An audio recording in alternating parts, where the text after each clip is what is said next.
All right, let's talk about something super thrilling, Social Security and Medicare. Yeah, I know, it sounds like homework, doesn't it? Or maybe something your parents mumble about. But stick with me here, please. Because this stuff, it's actually a huge deal. It affects millions of people, your grandparents probably, your parents eventually. And yes, even you, future you. Think of these programs as a safety net, a giant, comforting, slightly bureaucratic safety net. It's there to catch people when they get older and retire, or if they become disabled and can't work, or when they need medical care. It's meant to stop them from falling into poverty. So, yes, the names sound a bit dry. Social Security, Medicare. But behind those names are actual human beings, people who worked hard their whole lives. And for many, it's the only thing keeping them afloat. So yeah, it's worth caring about. Now let's get into the numbers for a second. Don't worry, I'll keep it simple. We're talking about a lot of people. Social Security, nearly 69 million folks get help. That's like the entire population of France, all relying on these checks. And for most retired people, it's not just a bit of extra cash, it's their main source of income. Without it, things would get very, very grim. Imagine trying to live on just savings alone, especially with prices for everything going up. Rent, food, that fancy coffee you like. Then there's Medicare. This is the health insurance for over 68 million people. For many, it's their only way to see a doctor, or to afford life-saving medicine, or to pay for a hospital stay. Think about that. Your health. It's pretty fundamental, wouldn't you say? So these aren't just abstract government programs, they are lifelines. For people with disabilities who need support.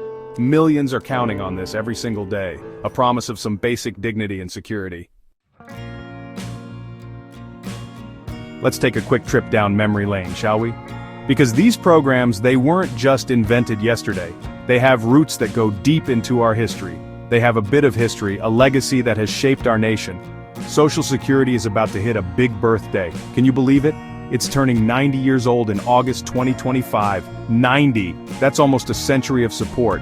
It was signed into law by President Franklin Roosevelt, a visionary leader.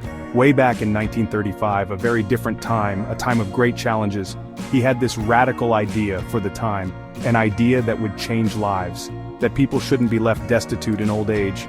It was a bold move, or if they lost their job or a breadwinner, the safety net was essential. He wanted to give folks some protection, a sense of security, a safeguard against the hazards and vicissitudes of life, a promise of support. And it's been chugging along ever since, helping generations of Americans from all walks of life. And then there's Medicare, its slightly younger sibling. Equally important, Medicare will be celebrating its 60th birthday in 2025. 60 years of service, 60 years of helping seniors get healthcare, a lifeline for many. Before Medicare, getting sick when you were old, it was a terrifying prospect. That was often a one-way ticket to financial ruin, a harsh reality. Medicare changed that for millions. It brought hope and relief. These anniversaries aren't just dates on a calendar, they are milestones of progress. They remind us why these programs were created, to tackle real problems, poverty, sickness, despair. They are some of the most successful anti-poverty programs in American history, a testament to what we can achieve together. Okay, so we've established these programs are important, and they've been around for a long time providing essential support to millions of Americans. But, and there's always a but, isn't there? There's a bit of a storm cloud on the horizon. A rather large, menacing, we need to fix this storm cloud. I'm talking about money.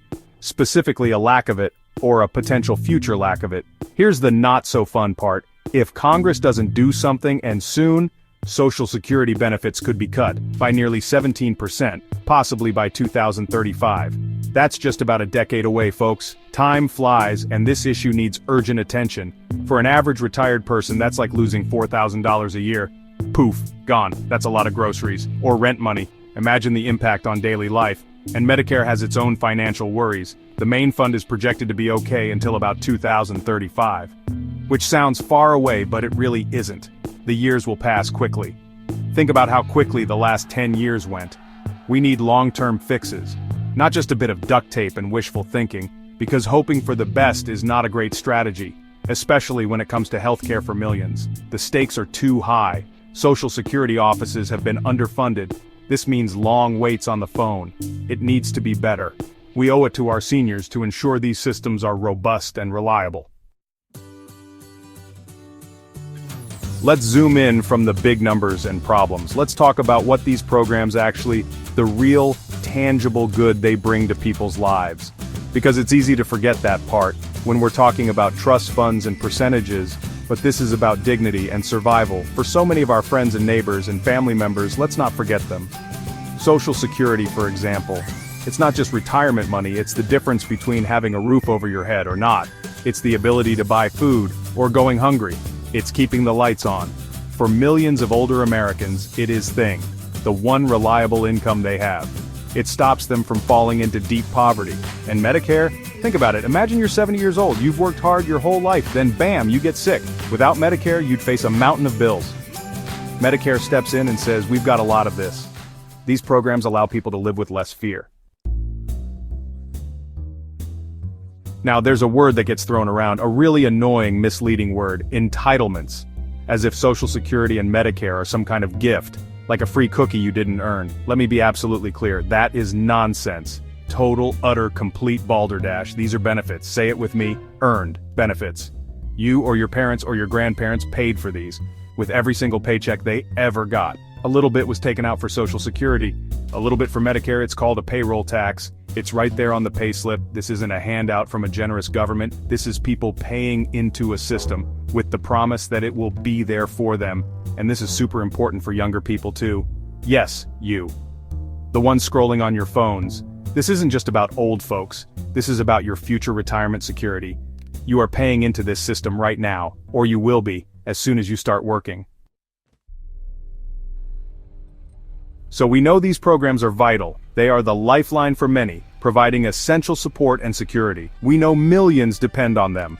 From the elderly to the disabled, these programs are a crucial part of their lives. We know they face some serious money problems. The financial stability of these programs is in jeopardy, and we know they are earned benefits, not charity. People have worked hard and paid into these systems. Which brings us to the big question. What's the plan to ensure their future? The what now part of the show. What steps are we going to take? What are we, and more importantly, our elected officials going to do? The responsibility lies with them, because doing nothing, that's not an option. Inaction will only make things worse. The clock is ticking, folks. Time is running out to make meaningful changes. Those potential cuts to Social Security, around 2035. That's not far off. Medicare's funding pressures, also around 2035. The same timeline, that might seem like a while away, but it's closer than we think. But in government years, that's basically tomorrow. We need to act now. We need action from Congress, real, sensible action, not just talk, not kicking the can down the road again. We've seen that approach fail. We've seen how well that usually works out. Spoiler, it doesn't. It's time for a new approach. There are ways to fix this. Solutions are out there. Experts have plenty of ideas. We just need to listen and act. Some might involve modest changes. Small adjustments can make a big difference. Adjustments to ensure these programs are solvent, to keep them running smoothly, for decades and decades to come, for future generations. It's going to take political will, determination and courage. It's going to take some grown-up conversations, honest and open discussions. And yes, it might involve some tough choices, but those choices are necessary.